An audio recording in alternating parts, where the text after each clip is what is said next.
नमस्कार दोस्तों, ज्ञान थिंक स्पाई में आपका दिल से स्वागत है। दोस्तों, हमारी सोच, हमारे विचार न केवल हमारे निर्णयों और कार्यों को प्रभावित करते हैं बल्कि हमारी पूरी जिंदगी की दिशा तय करते हैं। आज की इस वीडियो में हम यही जानेंगे। और दोस्तों, आज की प्रेरणादायक कहानी आपकी पूरी जिंदगी बदले वाली है, इसलिए वीडियो को एंड तक जरूर देखना। किसी शहर के रेलवे स्टेशन पर एक भिखारी रहता था। वह वहां आने जाने वाली रेलगाड़ियों में बैठे यात्रियों से भीख मांगकर अपना पेट भरता था। एक दिन जब वह भीख मांग रहा था तो सूट बूट पहने एक लंबा सा व्यक्ति उसे दिखा। उसने सोचा कि यह व्यक्ति बहुत अमीर लगता है, इससे भीख मांगने पर यह मुझे जरूर अच्छे पैसे देगा। वह उस लंबे व्यक्ति से भीख मांगने लगा। भिखारी को देखकर उस लंबे व्यक्ति ने कहा, तुम हमेशा मांगते ही रहते हो, क्या कभी किसी को कुछ देते भी हो? भिखारी बोला, साहब, मैं तो भिखारी हूं, हमेशा लोगों से मांगता ही रहता हूं। मेरी इतनी औकात कहां कि किसी को कुछ दे सकूं? लंबा व्यक्ति बोला, जब किसी को कुछ दे नहीं सकते तो तुम्हें मांगने का भी कोई हक नहीं है। मैं एक व्यापारी हूं और लेन देन में ही विश्वास करता हूं। अगर तुम्हारे पास मुझे कुछ देने को हो तभी मैं तुम्हें बदले में कुछ दे सकता हूं। इतना कहने के बाद वह लंबा आदमी ट्रेन में बैठकर चला गया। इधर भिखारी उसकी कही गई बात के बारे में सोचने लगा।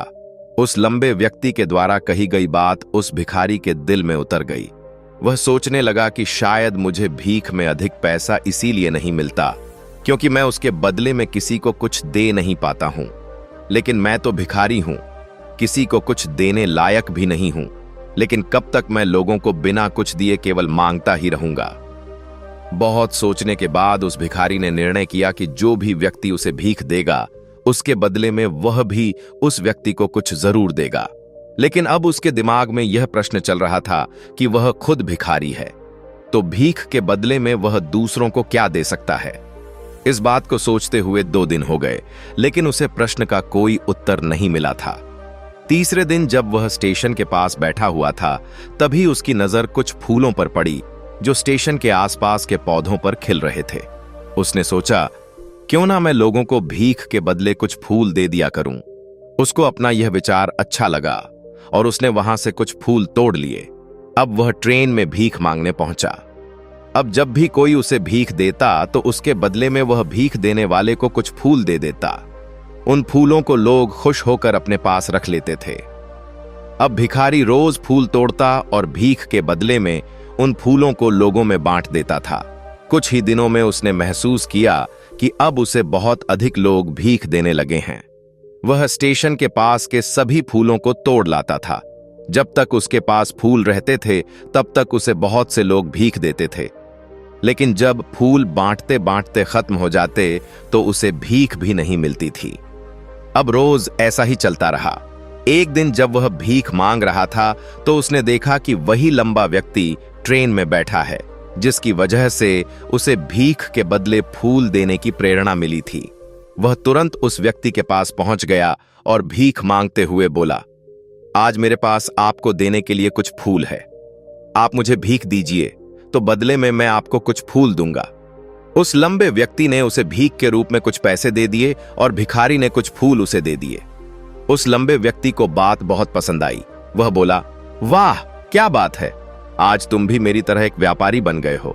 इतना कहकर फूल लेकर वह लंबा व्यक्ति अपने स्टेशन पर उतर गया। लेकिन उस लंबे व्यक्ति द्वारा कही गई बात एक बार फिर से उस भिखारी के दिल में उतर गई। वह बार बार उस लंबे व्यक्ति के द्वारा कही गई बात के बारे में सोचने लगा और बहुत खुश होने लगा। उसकी आंखें अब चमकने लगीं। उसे लगने लगा कि अब उसके हाथ सफलता की वह चाबी लग गई है जिसके द्वारा वह अपने जीवन को बदल सकता है। वह तुरंत ट्रेन से नीचे ऊँकी उतरा और उत्साहित होकर बहुत तेज आवाज में ऊपर आसमान की तरफ देखकर बोला, मैं भिखारी नहीं हूं, मैं तो एक व्यापारी हूं, मैं भी अमीर बन सकता हूं। लोगों ने उसे देखा तो सोचा कि शायद यह भिखारी पागल हो गया है और अगले दिन से वह भिखारी उस स्टेशन पर फिर कभी नहीं दिखा। लेकिन 6 महीने बाद इसी स्टेशन पर 2 व्यक्ति सूट बूट पहने हुए यात्रा कर रहे थे। दोनों ने एक दूसरे को देखा तो उनमें से एक ने दूसरे से हाथ मिलाया और कहा, क्या आपने मुझे पहचाना? दूसरा व्यक्ति बोला, नहीं, क्योंकि मेरे हिसाब से हम लोग पहली बार मिल रहे हैं। पहला व्यक्ति बोला, नहीं, आप याद कीजिए, हम पहली बार नहीं बल्कि तीसरी बार मिल रहे हैं। दूसरा व्यक्ति बोला, मुझे याद नहीं। वैसे हम पहले 2 बार कब मिले थे? अब पहला व्यक्ति मुस्कुराया और बोला, हम पहले भी 2 बार इसी ट्रेन में मिले थे। मैं वही भिखारी हूं जिसको आपने पहली मुलाकात में बताया कि मुझे जीवन में क्या करना चाहिए और दूसरी मुलाकात में बताया कि मैं वास्तव में कौन हूं। दूसरा व्यक्ति मुस्कुराया और अचंभित होते हुए बोला, ओ, याद आया, तुम वही भिखारी हो जिसे मैंने एक बार भीख देने से मना कर दिया था और दूसरी बार मैंने तुमसे कुछ फूल खरीदे थे। लेकिन आज तुम यह सूट बूट में कहां जा रहे हो और आजकल क्या कर रहे हो? तब पहला व्यक्ति बोला, हाँ, मैं वही भिखारी हूं, लेकिन आज मैं फूलों का एक बहुत बड़ा व्यापारी हूं और इसी व्यापार के काम से ही दूसरे शहर जा रहा हूं।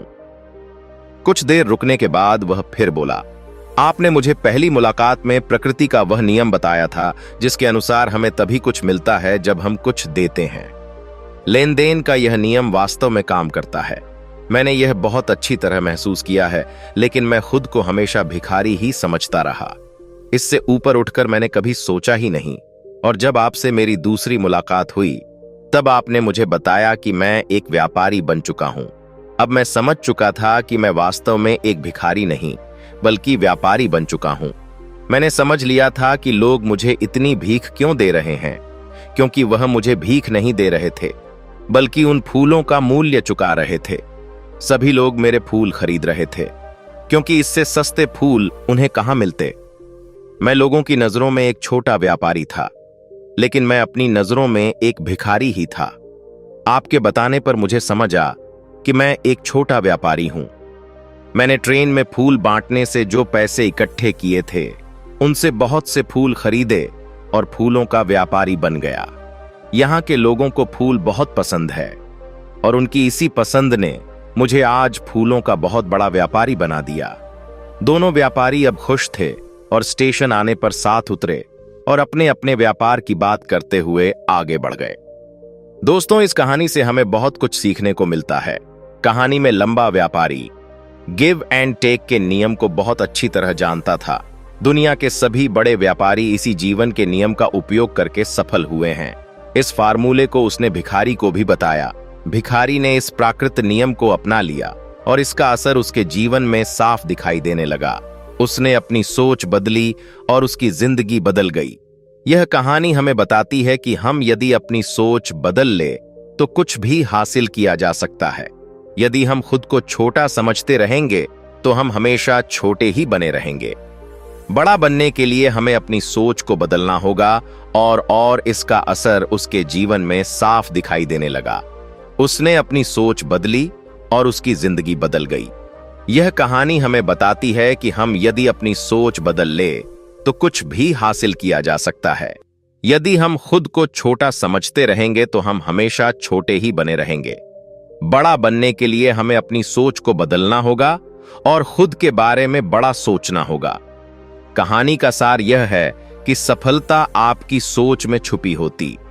खुद का आत्मसम्मान जगाए, अपनी सोच को बड़ा बनाइए और देखिए कैसे आप सफलता के शिखर पर पहुंच जाते हैं। तो दोस्तों, उम्मीद करता हूं कि आप सभी को यह कहानी जरूर पसंद आई होगी।